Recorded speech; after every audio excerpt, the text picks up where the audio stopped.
inzulu. You have a deeper relationship with God. Uyakwazi uma uthixo uphilile. You are the healer. Yangathi uthola umqolo awuvumi. But i-confession yakho ayitshintshi. Asiyitshintshi i-confession ngenxa yezimo. He is God. And besides him there is no other God. And there will never be another God. He's the same yesterday, today, and forever. Oh! What a mighty God. Oh! Put your finger on the paper. The orphan man who swam. And the swelling will talk. Get us a child, man, and Saule. Nobody hamba nemfuleni. Wathunjula kufa. Andayini intonga kuba unamwena. Intonga yakho nomsimelelo wakho. Ngiyathi ngiyakashathayo i-enemy zakhe esimendeni yawo.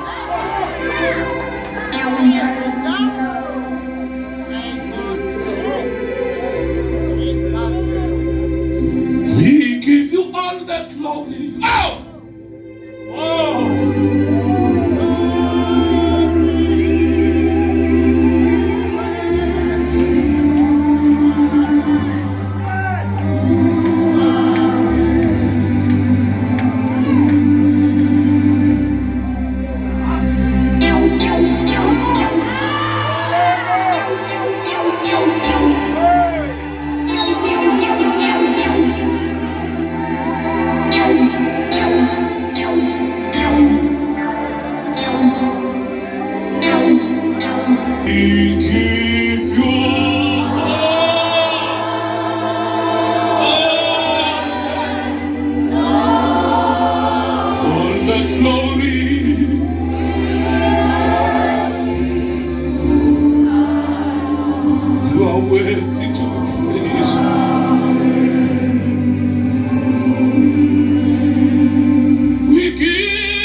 NgokukaThixo ithungelwe ebunzulwini bokwaziyo. That is the quality. Sebunzulwini ngoba xa usazi yena ubomi bakho ukwazi yena, it's like a trigger. It's like a trigger. It triggers a transformation yempilo yakho. Ukwazi the beginning of the transformation yempilo yakho, the transfiguration yayo is based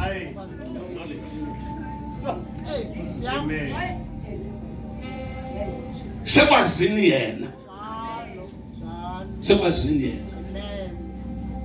iBhayibheli asikhangele sipili. Xa sijonge ithi xa sifunda iBhayibheli silazi iBhayibheli njengesipili izwi lakhe. Each day xa sijonga khona thina siyathini? Siyatransformeka, siyatshintsha. The knowledge.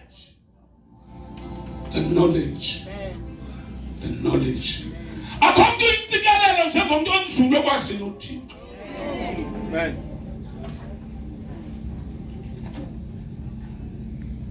Lonke lo sisele sokuba naxa zonke izinto ebezicinga wena sibalulekile empilweni yakho zithi xa seziphoxile ziphelile ukhangela indawo apho uzawulungiswa khona emotionally, spiritually and otherwise. Uxa uthi ungena phaya hlangane umuntu omileyo osathetha la nto uThixo ulungile. Ube i-prodigal son ilahleke izinto zonke akho ndawo ingayihambanga zonke into zilahlekile. But ikayicingayo icinge altar khona nesifumene khona. But ikwambi ukufika kwi-altar eyayinikile kanti yayi-temporal na.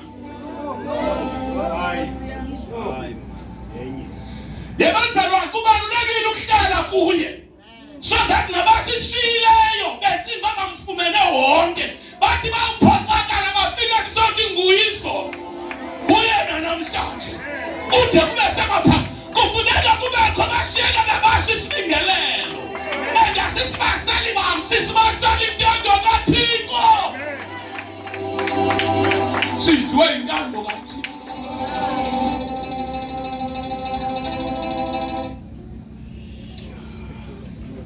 Bakuya ngokwakho ngone kawubiza altar khona abantu bajike.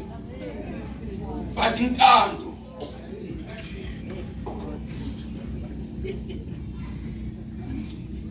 mayenzeki intando mayenzeki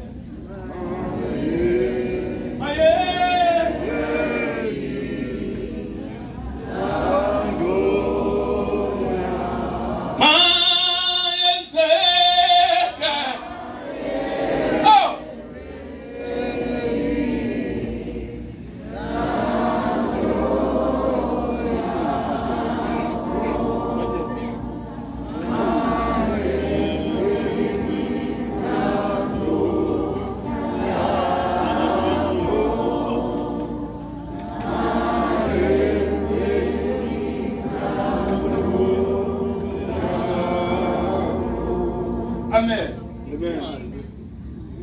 The danger yokhonza uThixo. Uyabona endini.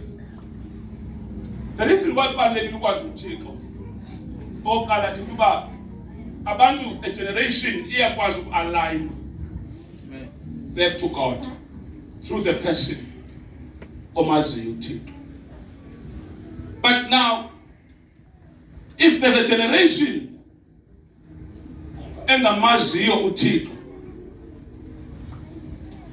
no generation ingozi because it will model a character or a pattern ye foreign spirits ezikapturisha impilo ngelo xesha and balukango loba kufike eminye imimoya because in the absence of God uba occupied yeminye imimoya.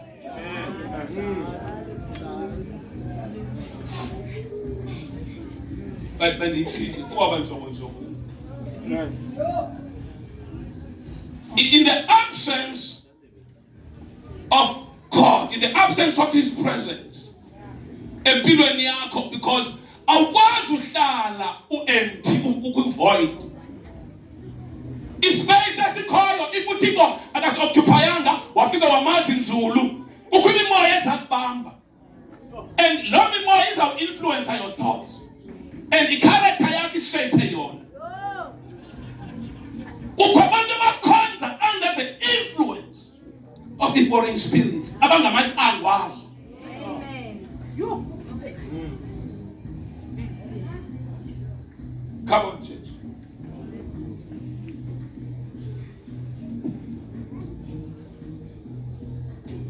Buza ummelwane wakho uba ulempiqango.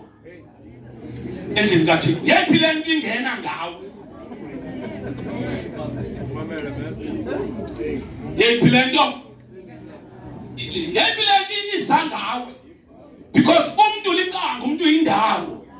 Umuntu liqango, umuntu indawo. Intona abantu abanoyifunda xa befike kuwe. Yephi impartation? That rapid on anointing. Ukahleli umuntu kwi-atmosphere yakho. Yephi le nto aphume ifumene.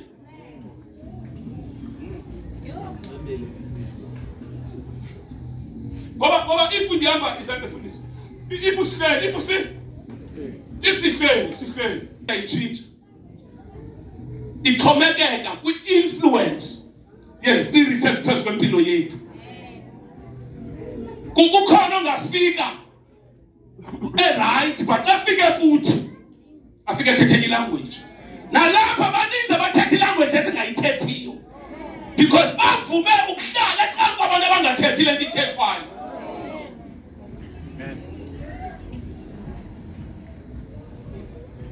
Yabona uba iBhayibhile ithi a good character, a bad character, bad company, yes. A corrupter. Can you think the name? Bad company, bad company, corrupt, the good. Who gets the spirit right? The good company, the bad company, bad company, bad company, bad company, bad, very bad, toxic company. Ufike umuntu innocent, committed person, a person that loves God. Umuntu onenhliziyo efuna ukunqula uThixo. Sika kuba yintoni limgqibayo.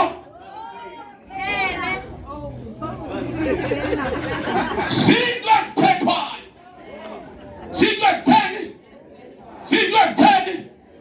because abantu baliqango the spirits.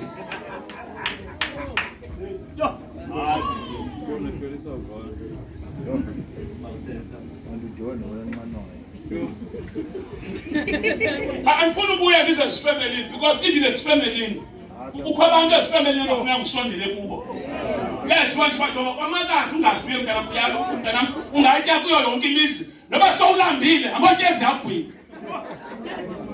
Uyakhamela ukhe wotya phaya. Bomba kophelile.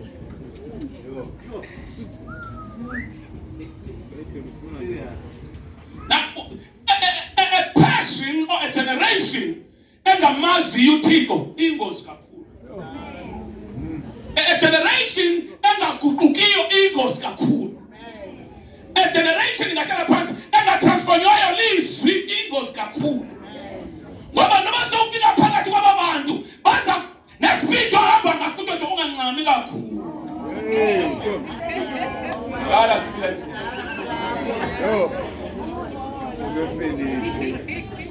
Ngala sibile. Lokasha phoba ngofuna inkosini. Ebanza banake kasindiswa phoba. Nake take me back. Asa sifike enkosini. Laphuma inkonzo ngekawa siphangela sinyuka intaba.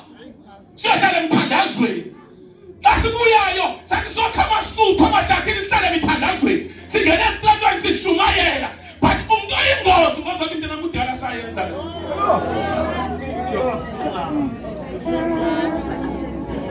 Dala sayenza.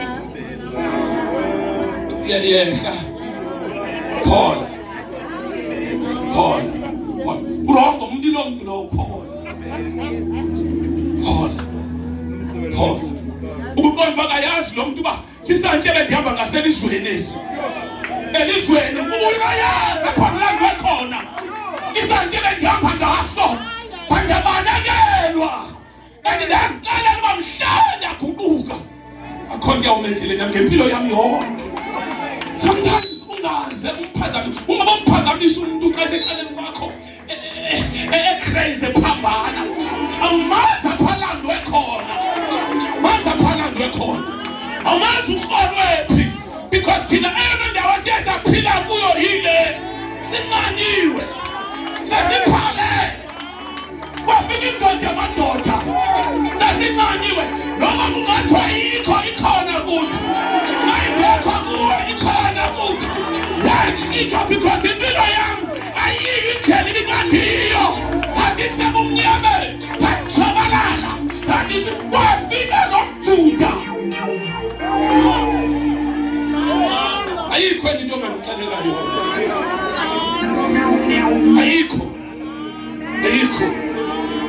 Ayikho. Kende babanye kuthiwa the education in Africa khoyi wrong.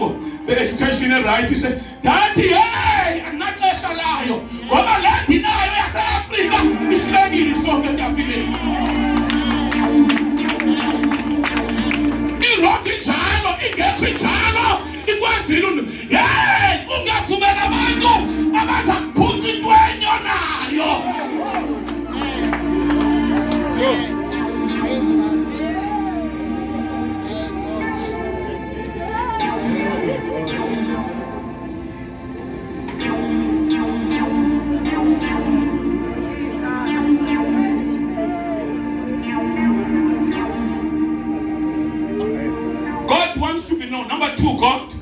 wants to be worshipped.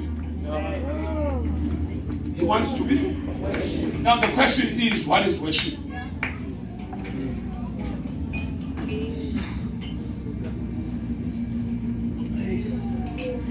He wants to be.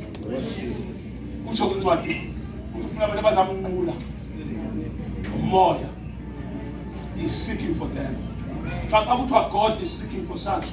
Tell me, we are candela. I don't know what's going on. Bakhona abantu kodwa kukho abafunwa abenyani nomoya ukhangela bona uThixo is seeking for such. Nalapho yakhangela uThixo uthi through worshipers. Like through worshipers, I did not know that John Gates is lapho uthi azikhoda. Through worshipers. Now that takes us to explain about what is worship. What is worship? Because abantu bacinge bangaba worship ukuthi we give you. That's not the worship. No. If we were to trace it back, see by Bible, Genesis chapter 22, verse number 5.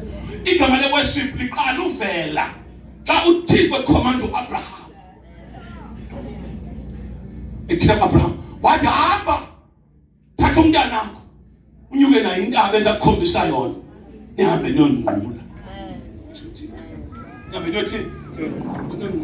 That is worship according to God. According to God. Hallelujah.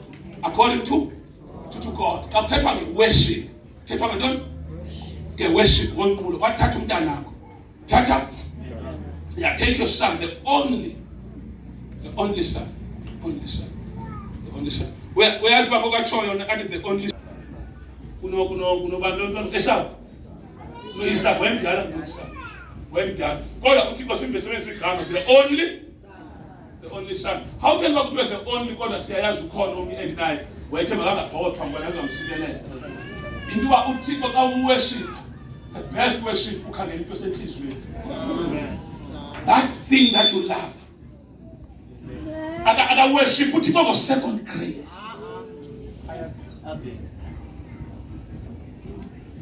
What is the only? Because oyena mntu owayeloko elapha kuye yayinguloko wabona nendlela amthanda ngayo kwathi uThixo jonga kule nto ndiyenza kuwe xa ungqula ngeyona nto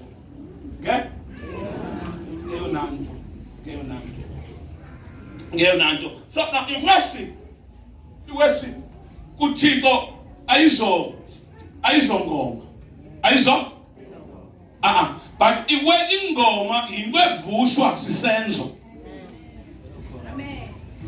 Ingoma ivuswa i-action of worship ivuse ingoma. Ivuse ingoma ngoba uAbraham ingoma iphume kuye. Siyiqambe thina ingoma xa unyane kuza tata nasi inkuni nakumathisa umlilo iphimfu wathi uThixo Jehovah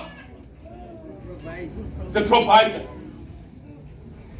Jehovah Jireh, the Lord my provider. You don't qualify to sing that song. His song is coming out of the pain, a sacrifice. Have your own sacrifice so that you can ngoma yakho. Amen. Have your own.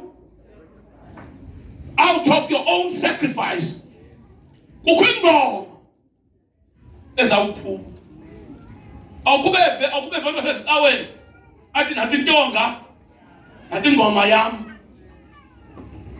Nabani ngenza ntoni umuntu ayihlebela ngoma akhe awukaculi. Why kunjalo? Because la ngoma is connected to ipain ethile phakuye. Amen. Ile uMiriam bathatha bagqibuwela ulwandle. Wathi na wajonga ulwandle uMiriam.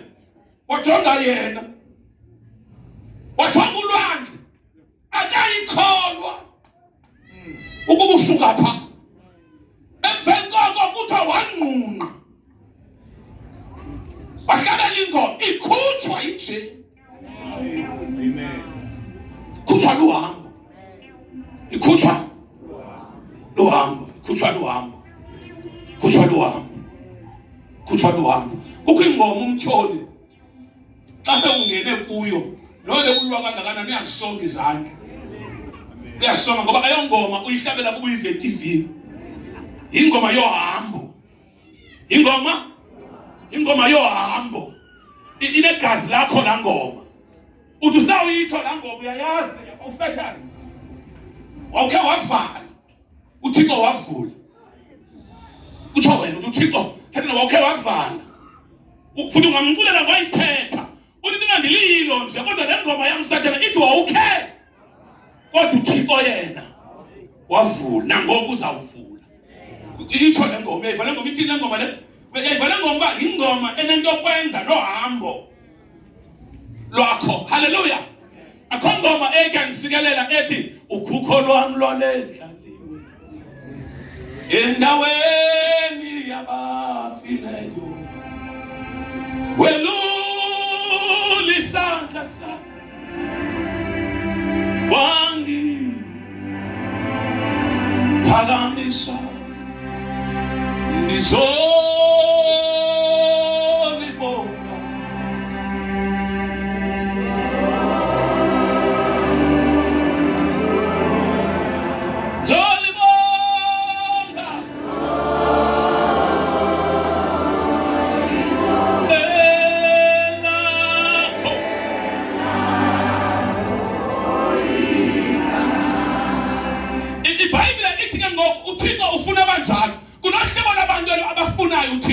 And lendo yasithatha yasisa kwiGenesis chapter number 1 verse 26. Basenza umuntu ngokomfanekiselo wethu. Yintona eqhuba uThixo kunohlobo labantu abafunayo. Kunohlobo abantu abafunayo. Kunohlobo. Cha ingabhida lento because ithethwa nguYesu kwiNew Testament. Xa ithetha uYesu akathethi into eyenziwa nguThixo ngoku. Uthetha into uThixo wayithetha before the foundations, but uYesu uyayibalisa exesheni. Apho ndisuka khona kwimithi esasinayo being na the Godson, the Godfather ukhangela abantu. Into yenze athi uThixo masenze umuntu ngokomfanekiselo wethu. Let us make man according to our image and our likeness. Into uThixo unento ayifunayo, unento ayithele. And le nto ayifunayo wayibhala uThixo uba ikho external. Because he's been searching around akho ayifumeneyo. Kudala ekhangela. Kudala ethele. But andizungena apho because iGenesis ayo first creation. Siyavana na iGenesis ayo first? No, even the Genesis is not the book of creation. There is a book ever before the Genesis. Hallelujah. But the theologians that decide to ibhala ngohlobo ezini but ngizibakho apho nama not trying to be ndisenza ngcono nasipruce phakathi kwempha. What number 1 lo mntu makabe nobukhosi. Lo mntu makabe nantoni lo? Yonke le nto ayenzayo uThixo apha akasayithetha ibuza uyenza. Uthi makabe nobukhosi, abe nolawulo. Makabe negunya. Makabe nantoni? The authority. Akakenziwa Adam. But the framework yakhe sayidecidiwe. Uba le nto uhamba njani? Akekho umuntu oyimpazamo. Akekho umuntu oyimpazamo. Utheka begqiba badecide wenziwe umuntu kwathatha uthuli lomhlaba. Wenziwe umuntu. Wathula umuntu. I hope niyayazi ba umuntu umoya. Okay, kumhlaba. Ngamanzi. Ibe ngumlilo. I hope niyazazi those elements. Fire, water, earth. Now, it's soul, yomuntu, it's soul. It's soul, it's soul. Ayidalwanga, soul. It's soul, imphefumulelo kaThixo xa idibana nenyama kwaphuma isoul. Iyo lento xa kudiphatha umka umoya, the spirit of God emntwini nesoul ayikwazi ukuhlala because i-byproduct ye-combination yenyama nomoya kaThixo.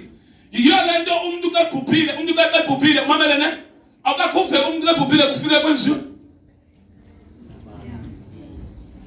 Ukukhangelwa that element ye-fire ngoba ubikhona uyaphila. Uthi hayi manje useshushu. Kakuphinde kufuneka kwenziwe further investigations. Ngoba xa yena umuntu iyemkala element. Defakala ne uthi hayi sebani kuyiwe sinyawe kuthiwe uthi hayi sebani bayayazi uba umuntu apha kuye une-fire kanti abantu yafakala na kanti kasikho apho sawungena ngenye imini na uThixo wathi masenze umuntu uGenesis masiyifunde ke ngoku chapter 1 verse 26.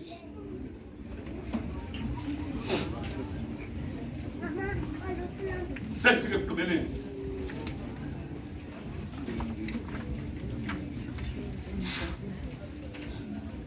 Ndabona kwenye indawo ngenyawo. Yeah. Wathi uThixo masenze umuntu ngokomfanekiselo wethu ngokumfana nathi.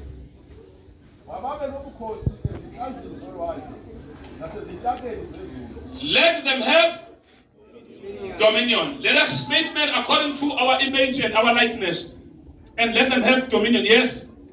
Nasezintabeni zezulu. Yes. Ezithozini nasemhlabeni wonke. Nasezinambuzaneni zonke ezinambuzela emhlabeni. Wamdala ke uThixo umuntu ngokomfanekiselo wakhe. Wamdala ngokomfanekiselo kaThixo. Wadala indoda nenkazana. Wabasikelela uThixo. Wathi kubo uThixo, "Hambani." Chapter number 2, verse number 7. Chapter 2, verse 7. Uyehova uThixo wambumba umuntu ngothuli lwasemhlabeni. Wamphefumulela emathatheni akhe imphefumulelo yobomi. Umuntu ke waba ngumphefumulo ophileyo. Uyehova uThixo watyala umyezo e-Edeni ngasempumalanga. Wambeka khona umuntu ebemfundile. Uyehova uThixo wantshulisa emhlabeni yonke imithi eqonelekayo ngokukhangeleka nelungele ukudliwa. Nomthi wobomi nemyezo ephakathi. Nomthi wokwazi okulungile. Singahlala phansi. Amen. Nikele ilizwi lomkalo lemondi. Ufikela kulo ndawo. Masenze umuntu. Sekane purpose. Sekane ntoni? Sekane purpose. Unohlobo lomuntu amenza kanjani? Amfunayo. Unohlobo uThixo amfunayo. Funeka uyazi uba apha enkonzweni xa ukholwa uThixo unohlobo lomuntu amthini? Ukhona umuntu afuna umkhupha apha kuwe. Apha kuwe khona into okufuneka itheni? It's a sin to remain the same. Ukhonza uThixo. You are violating imithetho yakhe. Hallelujah. uThixo wayefuna umuntu number 1, umuntu that will obey him. Umuntu that will oza kumthobela. Hallelujah. Number 2, a person that will worship him. Umuntu oza kumnqula. Hallelujah. Hallelujah. Now iBhayibhile ithi wamdala lo muntu wambeka. Xa mbekayo masijonge impawu wamfaka zona. Number 1 uthi makabe nobukhosi. Have dominion. Umdala according to his likeness. How did he do that? Uyenze loo nto ngobathatha uthuli. Ambophe umuntu ambumbe. Xa gqibile uThixo aqonde uba yonke into endiyenze kulo muntu ndiyithathe emhlabeni. Makubekho into ephuma kum le izawumenza umuntu uba athi noba sephambukile but i-connection. Amen. Wavuthela. Wamphefumulela umuntu. Emathatheni akhe. And iBhayibhile ithi he became a living soul. Waba ngumphefumulo ophilileyo. Ngoba uThixo into asifuna kuthi ayizonto ezi-external, zizinto ezi-internal. Amen. Bandiyiphi? uThixo uthe xa idala indoda xa ifunela umfazi uyirhole umfazi endodeni. Umfazi umrhole endodeni. Umrhole endodeni uye kuye wamthini uThixo wamlalisa. Wamthini? Wamlalisa because uzawuxabana nendoda xa uyirhole ihleli. Indoda iyalaliswa. Indoda yathwani? Yalaliswa. Now when I go as a lady kufuneka ndikufundise uba indoda ilaliswa njani ngoba iyaxhumaxhuma. Ngoba sokuthi ufuni ungeke uyirhole uyive endodeni ihleli. Indoda kufuneka ilale. Uzirhole zonke lezi zinto uzifuna yapha wagqiba uyivuthele futhi iphinde iphakame. Siya-understandana ne? Yavala bazalwane.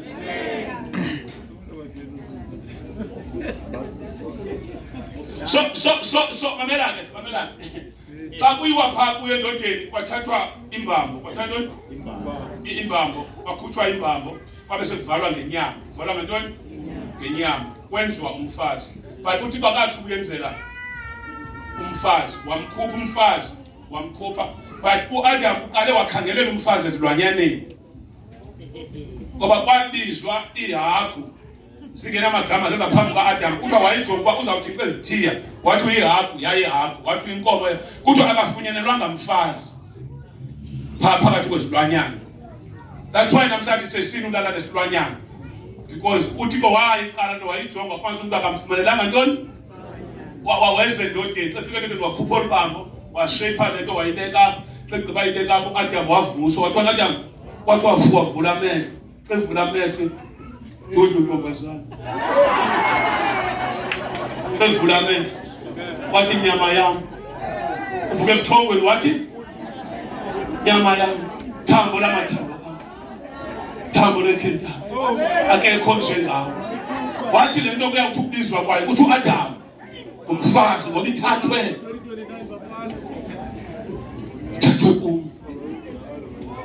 kum. Indoda indala emfazini. Abantu abazayithini ke ngoku?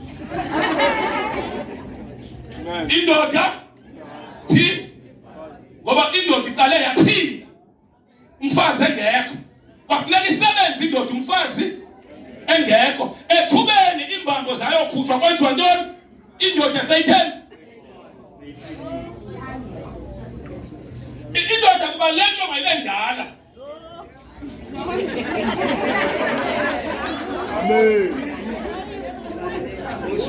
No, be serious. That's not just like I'm telling about why.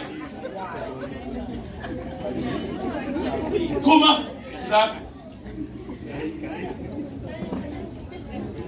Number come.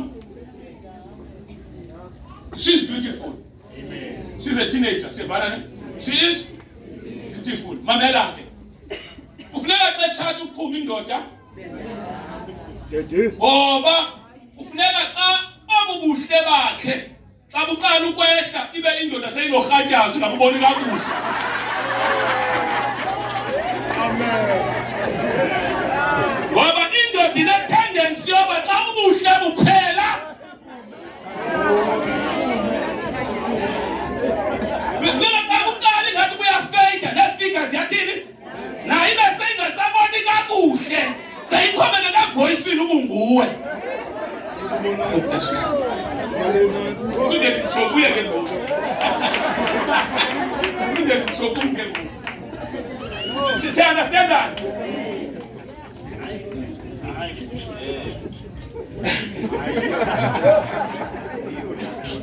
Hallelujah. Now indoda iye yaphila for yakayiqala advance in years yathathelwa. Enye into ebalulekileyo yobana abantu the female people ne bashaphe engqondweni. Bayakhawuleza ukukhula. And ekukhuleni kwabo uyakwazi ufumanisa uba uDlombe wayibo akasubmit akasathobeli ingqaba ukhulile. Bakhula ingqondo yakhula yakhula. Khula kakhulu. Khula kakhulu. Ufumanisa uba ushiyana naye nge2 years. Wey uzawuthola amaphepha. Ingqondo yakhe strong. Injani? Yeah, very strong. Very strong. That's why xa umuntu omsisi xa utshatayo, look at me ladies. Xa utshatayo umuntu omsisi, sutshata nendoda emotional. Utshata nendoda strong mentally and emotional.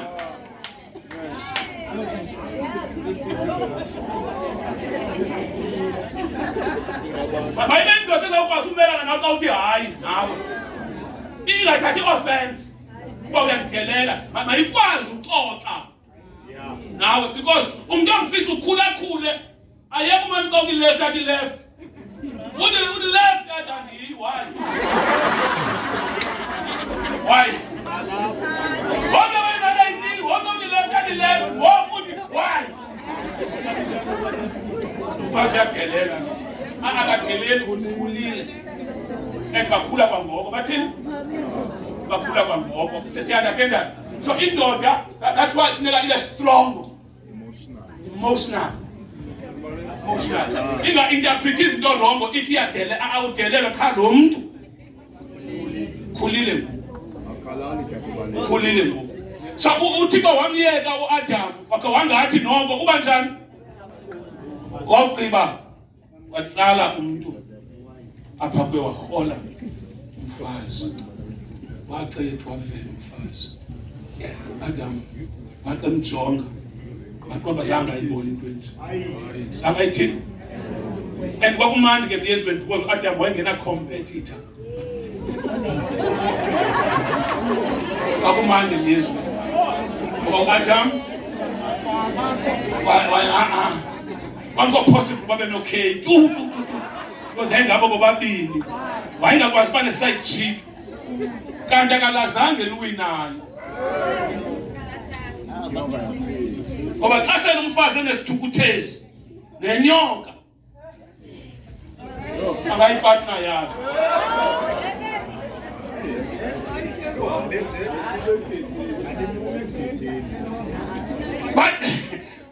But buyana ndikho apho. Hallelujah. Buyana ndikho. Jongani ke ngoku. Xa efika kuAdam, uThixo wamenzela umyeso. Wamenzela? Wamdala wamnika dominion. With dominion, uAdam wayene relationship nesilwanyana. Never think that ingonyama zazingekho wild. Zaba zizilwanyana ezinoburhalarhume zisenziwa. But uAdam, number one, wanikezwa i-dominion, authority, and he dwelt in the presence of God. Oh God. Wahlala bukhwani bukaThixo. Wayengakwazi ingonyama isiza pha. Ithi kayiza ingonyama that ayifika kuyi-presence ibantu. Amen. Ithembe. Inyoka zazithemeka. In the presence of Adam, yayithemeka. Shuthi amadimoni ayengekho, ayakhona amadimoni in the Garden of Eden, but the environment around yayiwethanga kwazi ufunction because of the heaviness yendoda. Namhlanje uThixo makabuyisele zakhe ebandleni.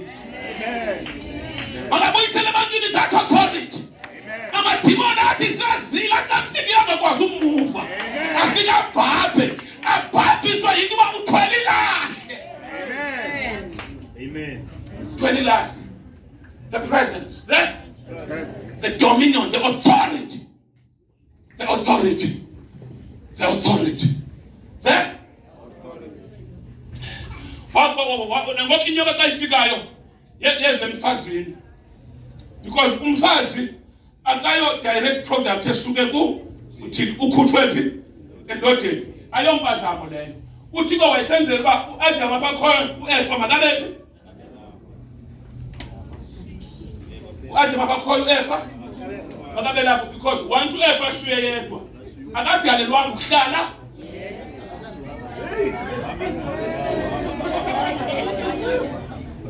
Akadalelwanga ukuhlala yedwa. Akadalelwanga ukuhlala yedwa. uEva ehleli nje uEva ukhangela uAdam. Noba sethulu ufuna uma uthuliswe yini uAdam? Baninzi ke noEva balapha abanengcwangu ndi uAdam.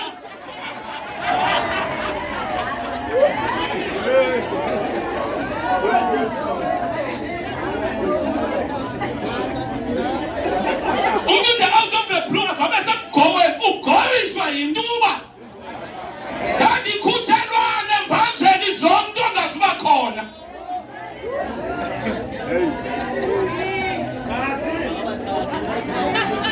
Next week of Shumani message ethi Adam uphi?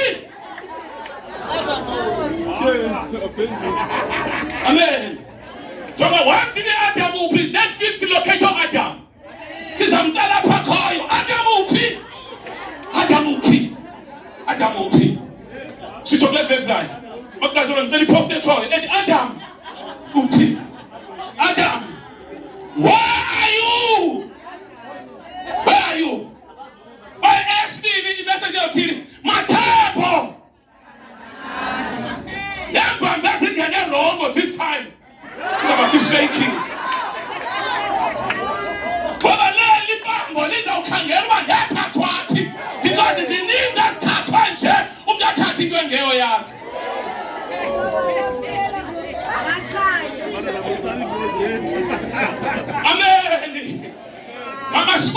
Masibuyeni. Na nikhona ndingaqhubekeka. Thani amen. So next week the Adam will be. Na mamela ke. Adam ingonyama. Zasifika zime. Zasifika besifika station. Because the authority hamba kuyo. The environment and atmosphere around yena yayenza kuba namadimoni angamanifest. Akhona but unlocking. Oh, yini bawo. Yabona unokwenzeka restoration empilweni yakho. Ungalokho into eninzi. Kwathola. Do you know uba ukutya okwakutyiwe egadini kwakungaphekwa ngoba i-purpose yopheka ukutya kukubulawa kwe-germs, but ukutya kwakungekho, even infrastructure was not there. Kwakungekho nento ye-hygiene xa uzawutya hlamba izandla, because i-presence kaThixo eyayiphezu ka-Adam yayilokha ne-germs. Yayifika into ibanjwe yasi-germs, ayifika kwi-presence yakhe iphile. Indlela u-Adam ebedalwa ngayo, he was so perfect. Lord. In the presence, left and right, the presence, back and front, the presence. Says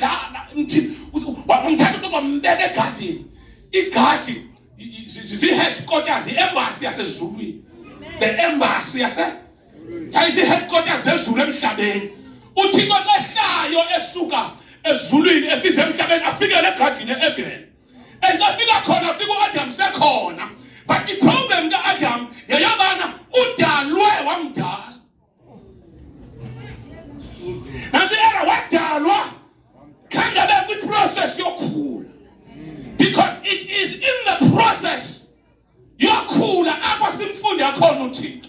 But uAdam uzelwe sele indoda engala akayifumana ithuba lokhula. That is the disadvantage, the difference between wena naye. When you have advantage yoba unikezwe ithuba to grow and learn to worship. Adam wadala mdala sekephayana wajonga usathana because ufuna ukukhumbula uba uAdam qedalwayo udalwe after the fall. Usengasewini. Usathana seyekile uba when Lucifer sele kusathana udalwe after that. Andizungena ke apho. But now, what you Satan about? Angangena njani? Because iyamphazamisa into umuntu abene authority. Ahambe kunyene linje because le position occupywa ngumuntu iposition occupywe nguye. Wayejongayo ithi iBhayibhile wabhala into ba umuntu akukho into external enomdeceiver ngayo. Une authority. Wajonga akho into intsha nayo. Umuntu bandijonge kwezi zinto azinikiweyo, ndijonge weakness yakhe apha kuye. Waxejongayo waqonda ngaba into endingambetha ngayo umuntu ukuba ngaba ndivusa apha kuye umoya we-rebellion. Makavukele, makaqhankqalaze. Makathini?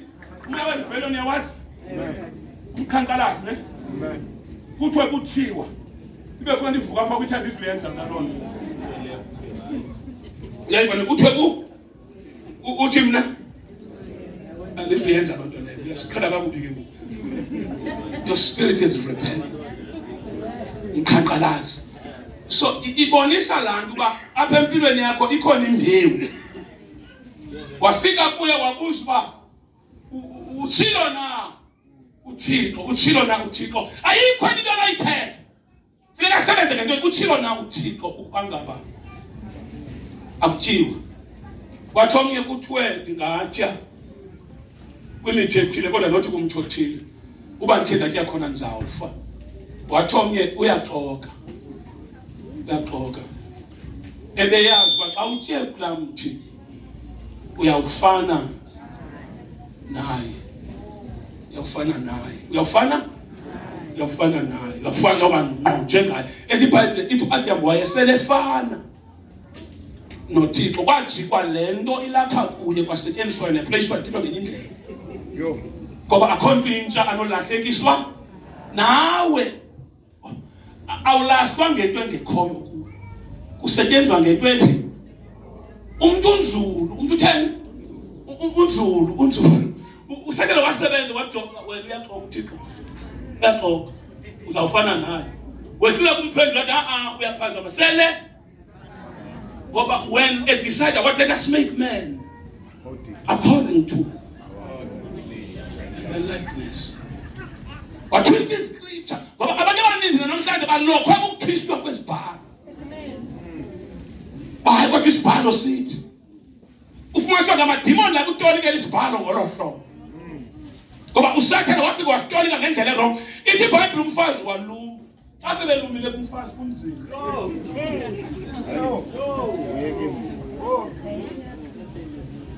Office. Umfazi wathini? Waluma umfazi. Wathi aqale waluma kule suggestiwayo. Abafazi baluma lula. Uba ulapha unomuntu ofuna iMother's Day kuyisho. Because ungathi wena ungatsho uveke utsho omnye umuntu iMother's Day.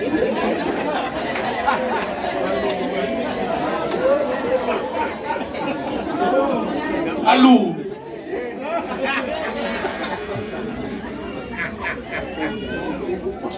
Sibuye nabo. Mamela kangenayo le. Mfazi sithi thoba umuntu ne. Umuntu akawiswa into engekhoyo kuye. Uwiswa into udathi ukhona. Xa uhendwa kuthi uJames uhendwa zinkanuko zakho. Awunawuthi ndihendwe kudade ubani. Ithi iBhayibheli zinkanuko. Ngoba xa ubunayo self control ibiyawuba ngathi konke enganxibanga. Kodwa ayithi hambanise nami. Mamela. Jonga uThixo wenza ntoni kuMoses? Nabizwa uMoses. Uthi uMoses yemkhola uthi isa. Uzama ulungisa into yasegadini. Ukuba apha into endayishiya ndingayenzanga kuAdam. Kumcacisela uba into ezabuyisi lapha kuwe. Into ezabuyisiphi? Wakubizwa uMoses, uthethela noMoses, uthi Moses, thatha isandla sakho usifake ekhwapheni. Asithathe.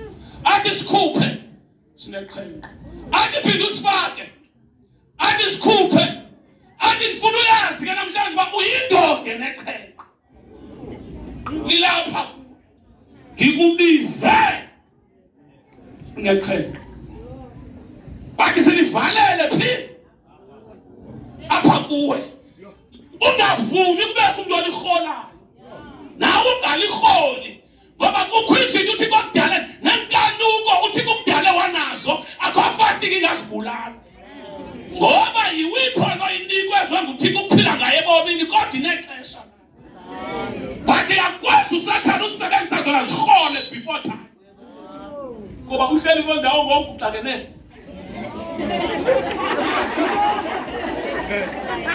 Sipho sikhoyo. Sivalelwe phi? Athi uJames kathetha uhendwa. Kwathiwa. Sandla simhlophe. Kwathiwa ke. Isigcina. Ungaphinde sasandla usithini? Izandla zakho mazingahambi yonke indawo. Ngoba sawuhola izinto before time. Umuntu wahlala in the presence. Wahlala phi? And umuntu kahlali in the presence. Wabuza. Wathini umuntu? Kwakhona amaqamba angavulekiyo. The presence. kaThixo ehamba nayo. Ehamba nantoni? The presence kaThixo ehamba the presence kaThixo. uIsrael kanti uMoses andimazi kuyibhaqe njani. Moses. Uthe Moses ka ebizwa nguThixo. Ehamba naye wena uMoses wathi Thixo. Ubangaba ipresence yakho. Ayihambi nathi. Asihambi. Hey. Athi Moses ndiyavala ke ngoku. Wathi Thixo. Ikhona into endiyifundileyo. Funde into ebalulekileyo. Ngaphezu kwento zonke. Your presence. Wathi emveni koba intonga ijikile yayinyoka. Khange ndibe impressed. Kulo mmangaliso. Ndizibonile zonke izinto. Nemilambo kaFaro ijika iba negazi namasebe. Wathi ndizibonile Thixo. Kodwa kukho into endifuna uninikeze yona. Wathi uba wena awuhambi nathi. Uba wena awuhambi nathi. Asihambi. Sihamba uba uhambi nathi. Bandla seliphelwe ngabantu othandaza lo mthandazo. Sengathi singabuyela e-altarini. Uyathi Thixo ukuba awuhambi nami. Andihambi Thixo. Ukhuyathi Thixo noba umsebenzi engawufumani. Kodwa ndifuna isiqinisekiso soba wena nami. Wena nami. Kwesi simo ndifuna i-assurance yoba ungishiyanga. UThixo wafela kuMoses. Njengoba i-presence yakhe egadini, it was not tangible, it was spiritual. But kavela ku-Israel wavela nento physical e-tangible. Wathi bephuma khona, oh God. Wathi bephuma khona. Wathi indlela engihambisa ngayo kuqala ayondlela abantu abahamba ngayo. Ngoba xa uzawuhamba noThixo, suthi uzawuhamba endleleni ehamba abantu abangahambi naThixo. Maniphinde. Wathi uThixo uba nizawuhamba nami. Iza.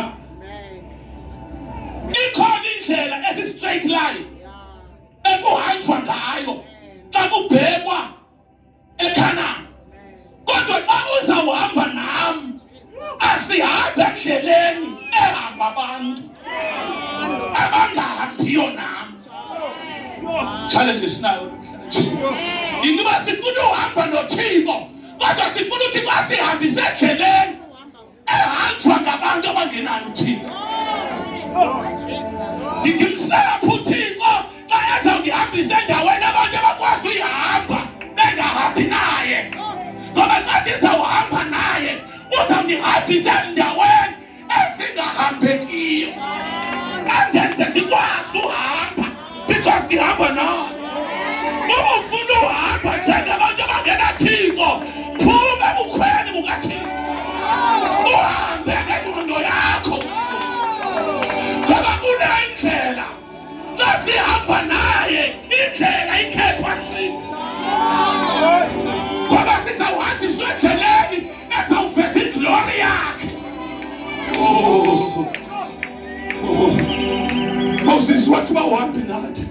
Wathi uThixo okay ke, ubuthetha njalo nendlela iyatshintsha. Nendlela iyaphini iyatshintsha. Kanti uma uzihambela ubuzawumlapha bekungekho lwandle olubomvu bekuzawufuneka kumle kulo ndiluwese. Ngoba uhamba kule ndawo nabanye abantu bathini. Hayi bazalwane, namhlanje ndiyomxelela ukuthi indlela esihanjiswa kuyo ayiyo le ndlela esiqhelo. Subuka abantu abangenaThixo ukuthi into ziyenzeka. Kutheni kuwe indlela esizihambayo nakuwe kungenzeka njengabo phathilasa uThixo. Ngoba indlela esiyihambayo ayifani. Ngoba sithathi thina sihambi ungahambi nathi. Wathi yena nithini? Wathi thina sifuna uhamba. Nifuna uenjoy i-privilege zohamba nami. Ewe. Wathi son. Baka befika. Wathi indlela siyayitshintsha. Ithi iBhayibhile lokuqala xa behamba naye zange benza ne-washing usuku olunye. Ngoba impahla abayinxibileyo izange yangcola. Bathi xa behamba naye azizange impahla ziguge. Zange bangena endaweni besenza i-shopping because the tangible presence of God. Abaphuma bena-5 years benxiba ishoti benxiba ibhadada. After 5 years, 10 years, inyawo ziyakhula nempahla iyakhula. Oh nakhathaka. Impahla zikhula nawo. Oh God. Wathi uThixo ndibonisa uhamba nami kunjani. Sizabuya zonke izizwe. Sizabuya zonke inhlanga. Sizokhangela le nto ninayo. Bayanyani bengathi bayaphumelela. Basazawubuya.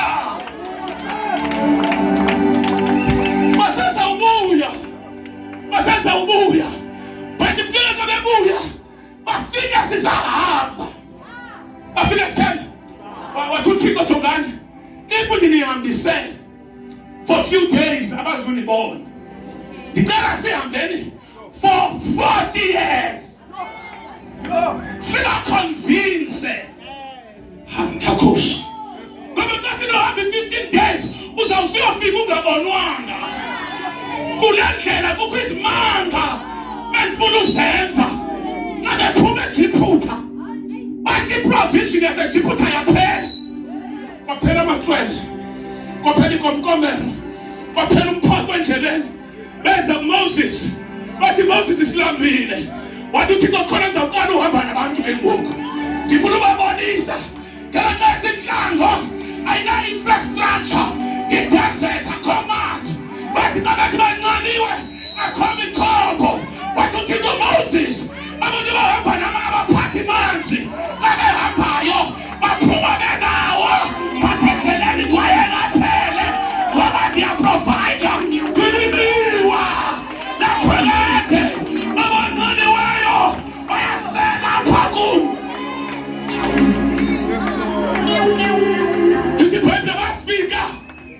Eliweni wathi uThixo banamanzi. Bathi bhekeliweni.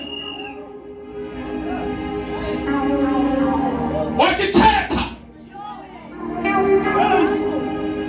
Umhlambi wabantu uJongile. Yonke noThixo. Ejongiliwa. Wathi Thixo uthi mangithini. Wathi uthe ufuna uhamba nami. Ufuna ukubonisa isimanga sohamba nalo Thixo. Umdalo ongadalwanga. Indoda eyayikho into zonke singelabikho. Akuthiwa I'm the rock of ages. Ngifuna ukubonisa uba ngithetha uthini. Akuthiwa ngilitshele mbombo elaqeniswayo ngabakhe. Apha endlanga nginawe. Moses abakaqalela. Ukuthi uhambe nondikhoyo. Uhambe nenqaba. Uhambela. Iziphende wafika eliweni. Wathetha. Lagabhukiliwa. Basela abantu. Kanti ngoba selayo uthi uyababhaptiza. Bangalamanzi amanye. Babhaptizwa. Bebhaptizela eliweni. Elathi phela ithilitshele phongo. Elaqeniswayo ngabakhi. Laba likhona stone. Wababhaptizela kulo wababhaptizela Moses. Baphuma apha bathi balambile. Baphelelwa izinto zonke. Wathi uThixo ngizanibonisa ukuthi akekho hamba nami. Ngixakwe nguye. Wathi ngapasuka khona. Kajongayo lavula izulu. Lithi phela kwanethi into engathi imana. Wathi khafu into ngalikhephi. Ngalikhephi. Lithi phela isonka sasenyangweni. Umuntu wadla isonka sengilosi. Provision kaJehova. Asazawuxakwa abantu.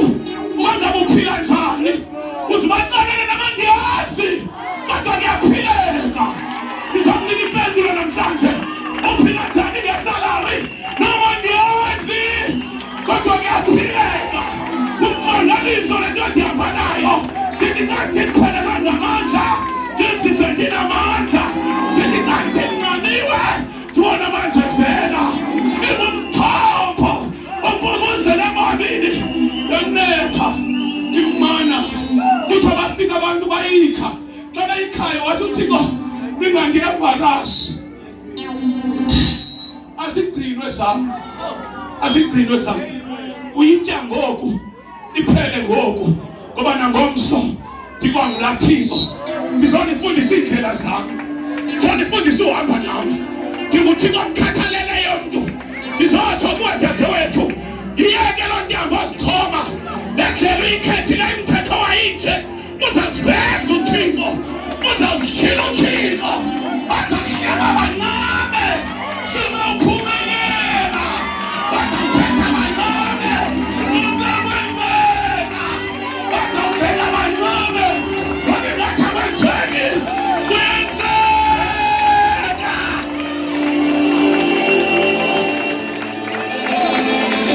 Kuyenzeka. Mama kuyenzeka. Yakuti kuyenzeka. Mfana kuyenzeka.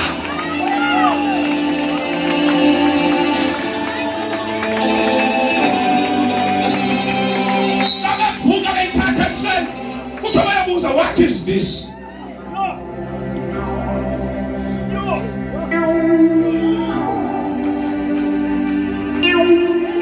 Namhlanje ndifuna Paul othi kanti intona lento kuyo intona lento nasifaka kuyo ongaqala basilayeli wathi mhlaka kwayimana wathi kanti ingabi kasilayeli i-taste yamatswela aseJibhuti ayikaphela into ebangela i-provision kathi bangayi-appreciate kwahamba ixesha wakhama ncasa yaseJibhuti wayazi uba ukutya kwalapha mana laduma izulu kabuthona ilanga lanethi mana baphuka ezindlini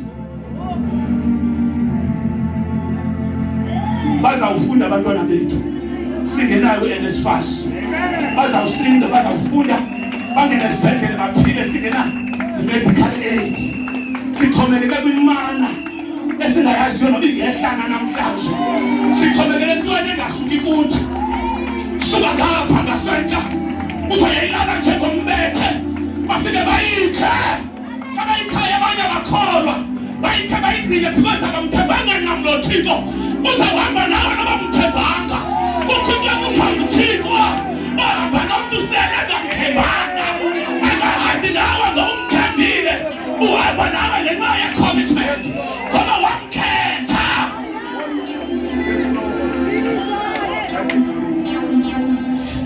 uThwenhlango wathi uThixo ndifuna umbonisa ukuthi nesibhedlele sikhona in my presence wavusa inyoka ezinobuhlungu enhlango oh yini Thixo sesihambe kangaka oh akho nurse akho gqirha akho first aid tontoni akho asikho zonke so the infrastructure ayikho batyiwa zinyoka wabuya uMoses waya kuThixo wathi bayaphela zinyoka kuthiwa zazinde xa uyijongile ngathi yipali ayisehla phezu komntu umtye wathi uThixo Moses dinayo infrastructure abantu abahamba nami ikhona medical aid yakhona wathi uthatha ubhethu uthatha into ekhoyo wenza inyoka efana nezinyoka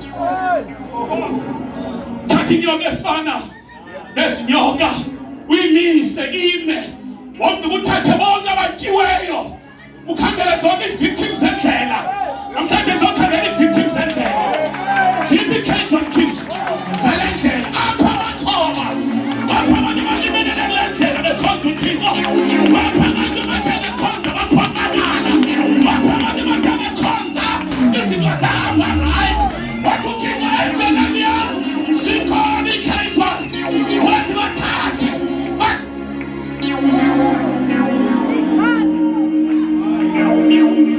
yabazalwane silimele abanye bethu namshumela nenzakele bathi kwasinika amandla kunenyoka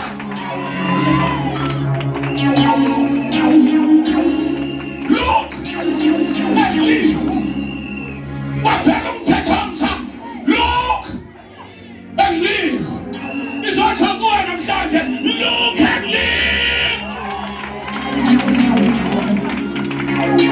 wathi uMoses wayinyusa inyoka wavela ezindlini zika-Israyeli wathi khambi ndisena ibhaksam ndisanayo susa mehlo wakho kwinyoka ezikutyayo ikhona inyoka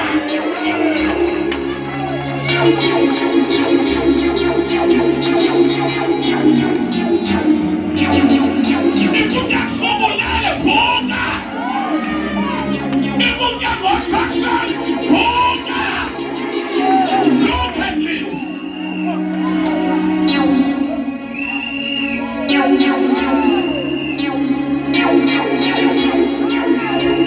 kukhona abalandi asebengakwazi uhamba bafunqulwa kwenziwa nabo xa befika etempileni kwathiwa nansi inyoka afika umntu ayijonge athi akuyijonge aphile kodwa manokhangela abanye amakhoba endlela ma-house of glory manokhangela abangekhoyo ibacele binyoka yobhethu uphakamile kunamakhoba sikusizini yomnyango ngamakhoba sikusizini yomnyango ngezilonda zale ndlela amanxeba ale ndlela silime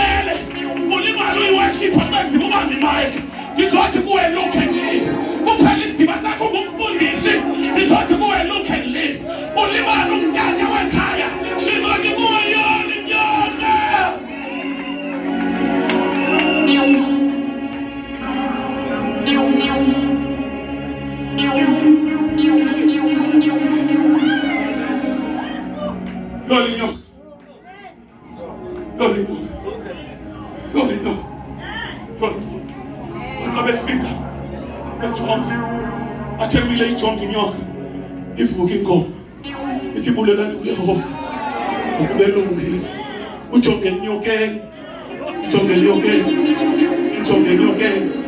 watshintsha wathi uThixo baxeleleke in the future kukhona inyoka ezayo bonke abawuyiphakamisa yona njengoba yaphakanyiswa inyoka yombhedu entlango ikhona endiyizisayo igama layo Mesiya igama layo Maxhoba yakhawuleza igama layo Emmanuel uThixo phakathi kwabantu bazalwane uThixo phakathi kwabantu ubindoda ethi ngisisonga abalambileyo ndingamanzi abanqaniweyo ndikukuphila kwabafayo ndiniyeza kwabagulayo athi nomuntu ethe wafa kodwa nafika kuba uyaphila njengoba wayiphakamisayo umuzize entlango inyoka yombhedu senethe njalo ukuphakamisa umene wonke uKristu ngemazamane asiphakamise yona sinenyoka ukhona sihamba nawe ukhona sikhangela kuye akhabana phele athabe kwakho uwaphose kwimbangi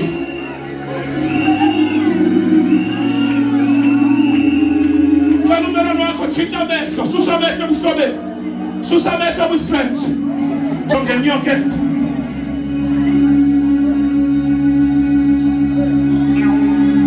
uhambe njani 30 years ukhonza uThixo into zingenzeki andiziva noba zenziwe ngoba ndijonge phaya andijonge phaya ndiye ndizive ndinamandla ndivangana uba ndinamoto ndivangana uba ndinandawo hlala azindi-afekthi ngoba ndijonga ngenyokeni limtyayo ndijonge phaya libehla amandla ukhangela amehlo akho uwajonge kule nyoka imtyayo ngoba umsebenzi wayo kubulala wena inobuhlungu kodwa sinali ibhalisa awabuzayo uJeremaya wathi akhona ebhalisa mna kwaJuda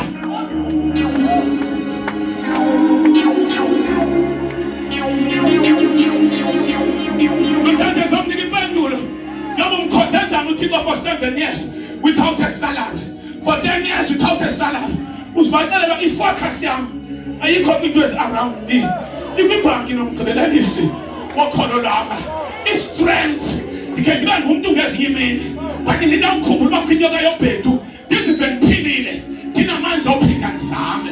Namhlanje sizamxelela uSathana, Sathana, you are a liar. Inayo imfihlo.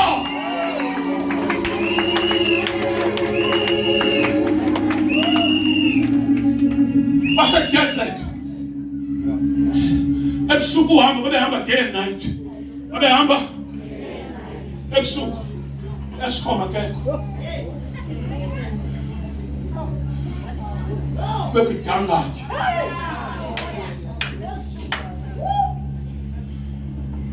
Akabe libona lisiza. Ibe ngilo azimele. Athi Moses sanobaleka. Ndikhoyo. Uyajika bayile nto udinga beyini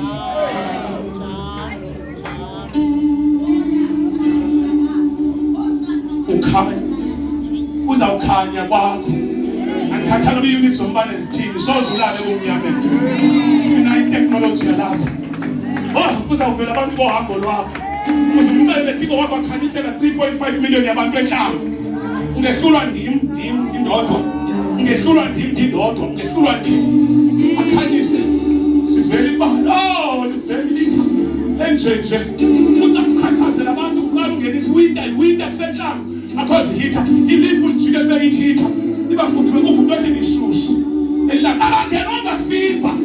abangenanga fiva ilifu libathwele ilifu libathwele umlilo ubathwele umlilo ubathwele uzawuthwalwa wena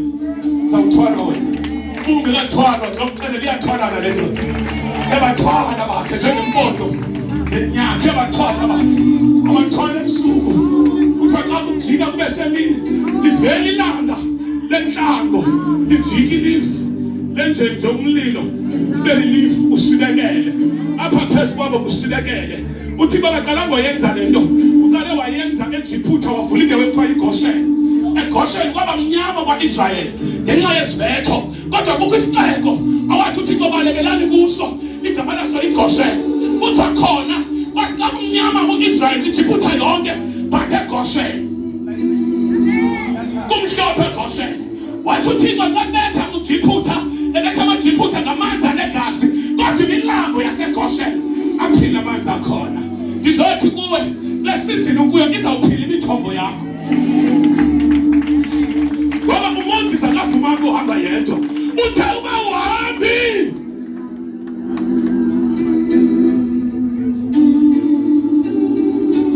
baxa befika kwi-Red Sea simele ngenyawo sithi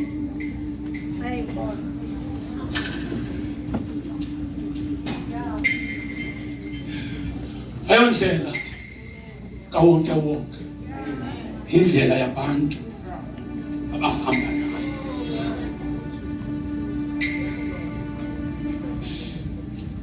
abantu abahamba nayo abantu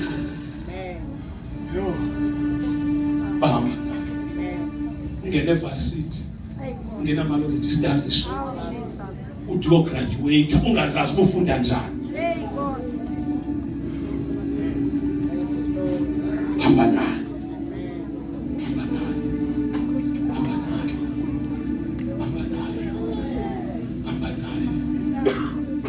bangiqwela xa befika kwi-Red Sea ithi iBhayibhile wavela uFaro ngoba endleleni uFaro namaxesha ovela wathi uFaro ndiyabazi uba bazawuhamba bahambe xa befika kwi-Red Sea bazawusityaba jonga ndizokucela namhlanje uboniwe uphume eJiputha mabakubone ufika eKhanani leyo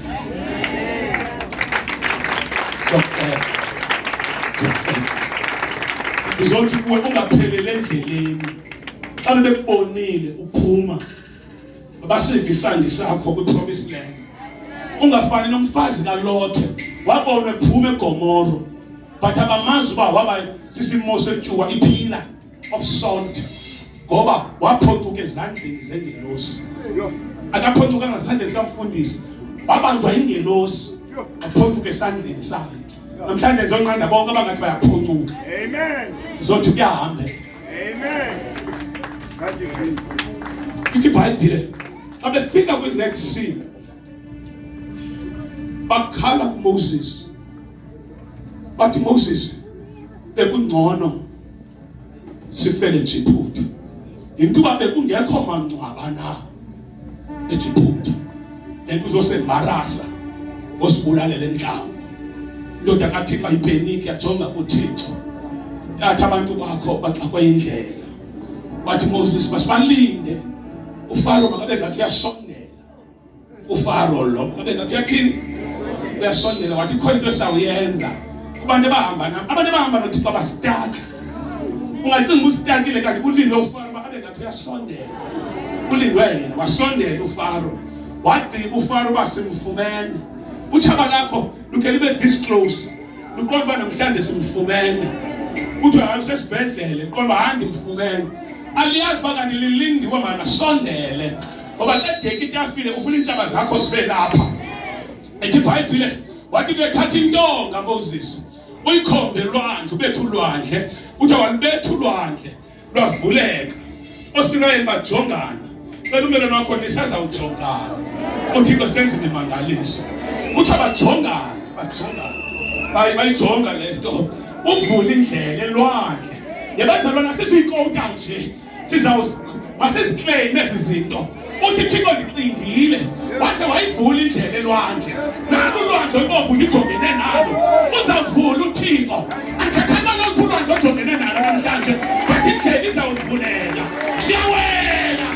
siyawela bazalwane bakhabazana siyawela omama sivumelekanga ukuhlala phezu kolwandle luzawuvuleka ithi iBhayibhile wathi ngenani ithi iBhayibhile wangena okokuqala abafazi babeleka abantwana bathwele iingobo zentloko bangena baphakathi uthi xa bengenayo wabuya ngaphambili uThixo nelifu wajoba ngasemva ngenxa ngasemva waprovide ukukhanya uSirayeli yayi-darkness eziphutha wabehlula ngelifu.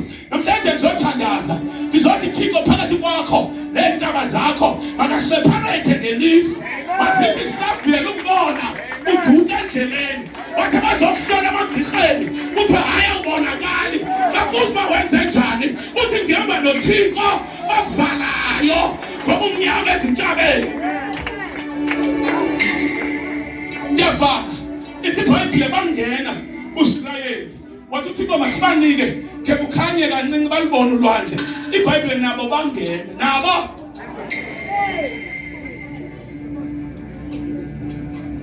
ngethuswa kungena kwentshaba zakho. Isizini yokuvuleka kolwandle ayoyazi. That's why kubalulekile ukuthi xa uhayike isizini yomuntu thandaza ukuthi ngeke usebe hiking usa-enjoya uhamba isizini yomuntu uxhamla ukuthi neyakho mayivuleke ngoba hlezi iqango lala sizini livala uphakathi. Bathi besephakathi xa bewele bonke yavala isizini. Xa ivalayo waku-Egypt amaJuda esephakathi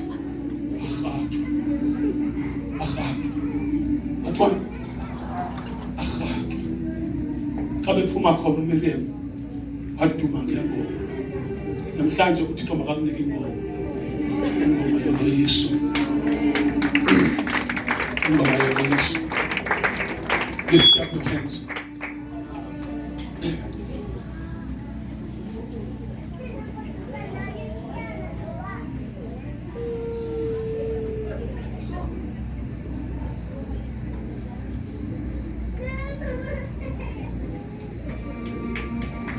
Kwabalimeleyo kuyaphileka, loo manxeba azawuphola. Kwabaphoxakeleyo sazawuhlangana izinto, zawuhlangana izinto, zawuhlangana izinto. Kwabahamba edesert the provision izawuvela enhlango. Ungazixhobi, ungachapazeli, loo nhlango yakho kuzakwenzeka. Destiny helpers awuvela enhlango. Because you are not supposed to suffer in the desert. God is always there and is faithful. He has promised that I will never leave you nor forsake you. I am the God who provides. I'm the same yesterday, today, and forever. He changes not. But I'm not a son of man that I should lie. He cannot lie. Lift up your hands as you are lifting up your hands.